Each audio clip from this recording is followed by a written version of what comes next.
cannot be saved apart from grace.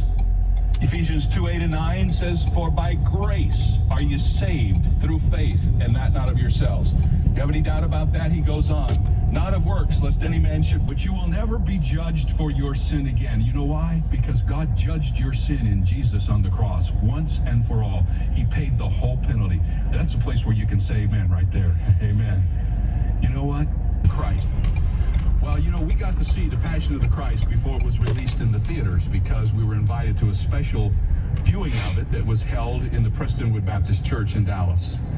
And I'm thinking, in the days following that,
It's crazy how many people don't believe in God, bro. That's crazy.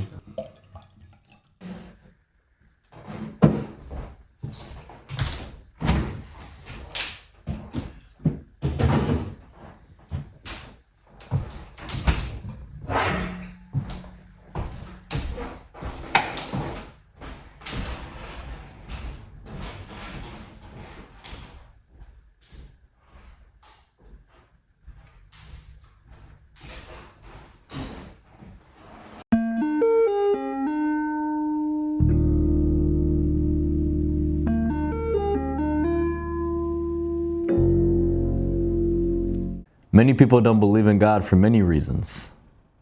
Most of the time it's due to all the evil in the world and the suffering that takes place in their lives. Maybe a close relative or their friend passed away, and then they blame God for it because he didn't quote unquote protect or save them. Or maybe people don't believe in God because of evidence. But you gotta ask yourself, what kind of evidence are you looking for? And what will persuade you to believe there is a God with the evidence that is presented to you? Or are you struggling to believe there is a God because you yourself haven't had a personal encounter or experience with God?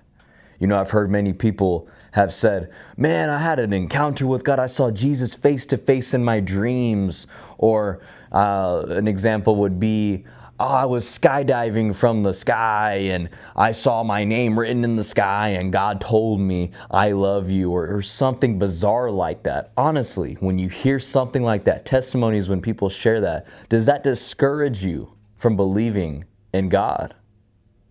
Or is it the lifestyle that is required for you to live for God once you believe in Him? Does it bother you? Honestly, tell me.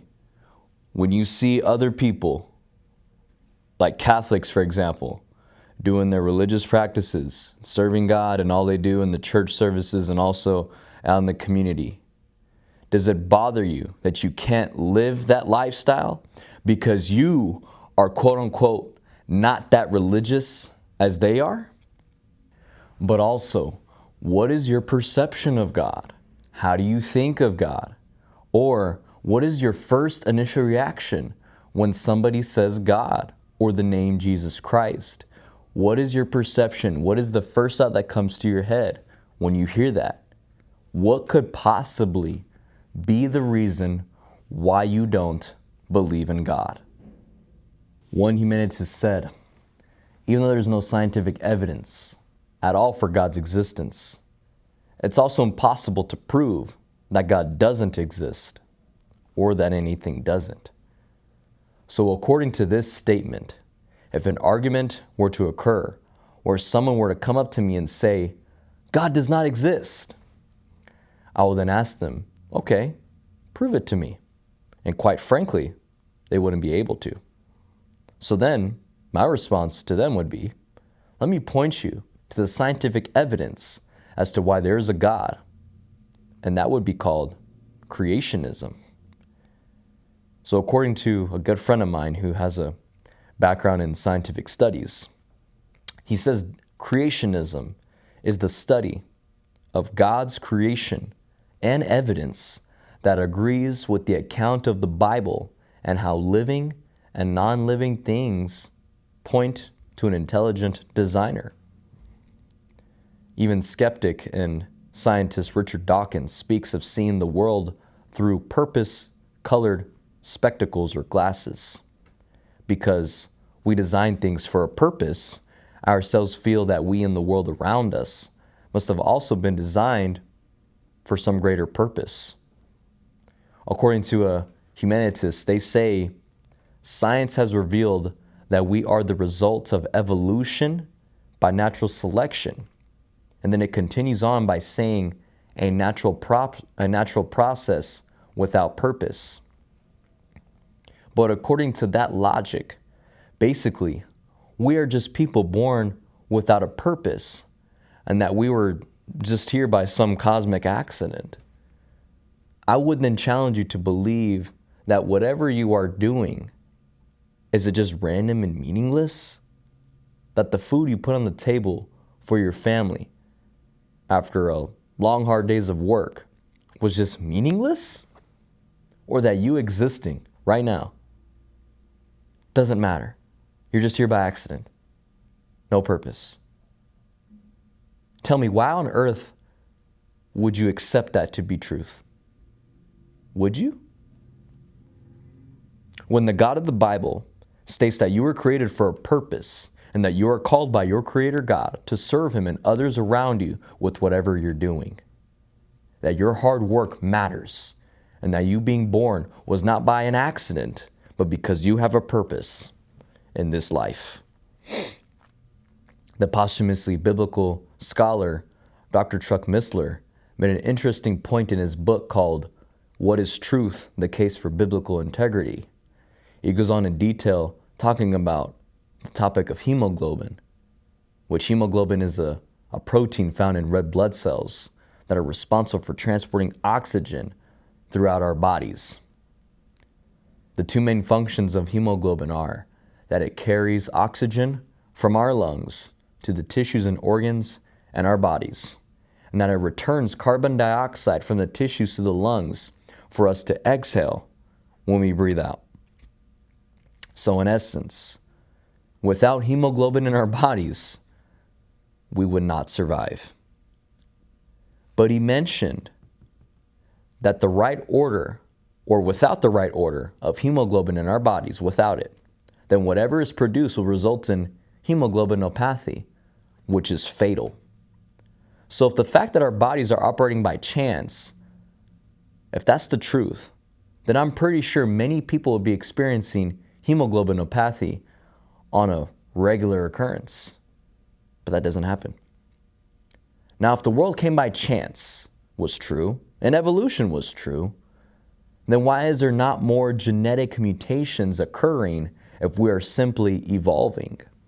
Since evolutionists believe the more mutations that occur over time in an organism, the better the organism gets because they have evolved to a higher degree. But biology says the more genetic mutations there are from the first ancestor of that particular organism, and it just keeps evolving, boom, boom, boom, boom, boom, then in fact, the organism gets worse. Evolution basically teaches a chicken is a descendant of a dinosaur. How do we get from apex predator to Kentucky Fried Chicken? It's finger licking good. We grew up with this in our science books as children, in schools, and without us even having the chance to choose what to believe in, and no guidance of how to look into the evidence that is presented to us by the teachers. I probably grew up in the same school system as you did, and we didn't have a choice whether to believe in the Bible or of the textbook that is presented to us in the classroom. When a child then asks a genuine question of, how does a dinosaur turn into a chicken little? The child is then put to shame for just asking that question. So they're just forced to believe in that? Where's the freedom and free will?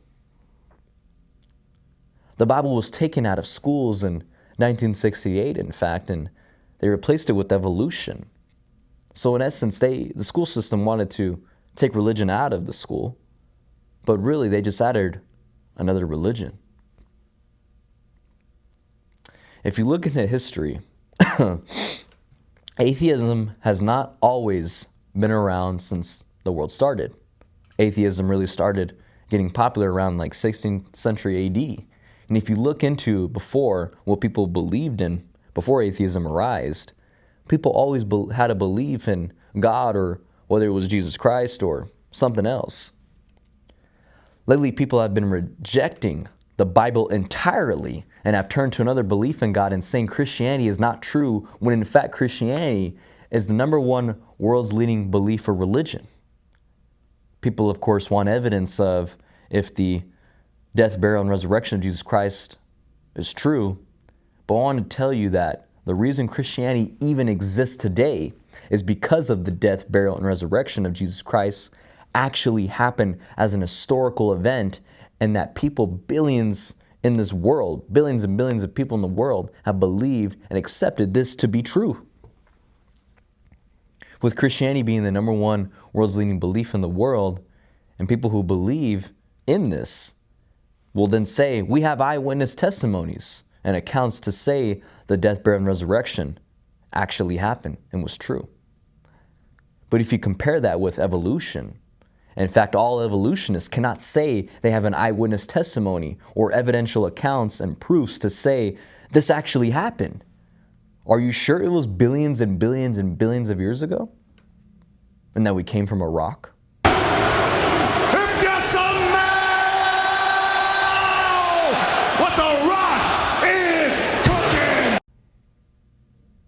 Clement C.J. Webb said, and I quote, "A Christianity without the belief in the resurrection of Christ as an historical event would be another Christianity than that which the world has known." If you think you don't serve or believe in a God, I want to tell you that, in fact, you are serving a God, whether you realize it or not. You can worry and idolize yourself so much to the point that you actually make yourself a God. Jesus says in Matthew chapter 6, verse 24, "No man can serve two masters, for either he will hate the one or love the other, or else he will hold on to the one and despise the other. You cannot serve God and money." In the Greek original text, when Jesus said masters, he meant something or someone that has supreme authority over your life. So I'll ask you today, if you have a supreme authority over your life, you yourself, then tell me, will you have that same power and authority over your life when you go to the grave? I would then encourage you to give your life over to I would then encourage you to give your life over to the creator of the universe and Jesus Christ, who is God in the flesh, that said, "Whoever believes in me will not perish, but have everlasting life."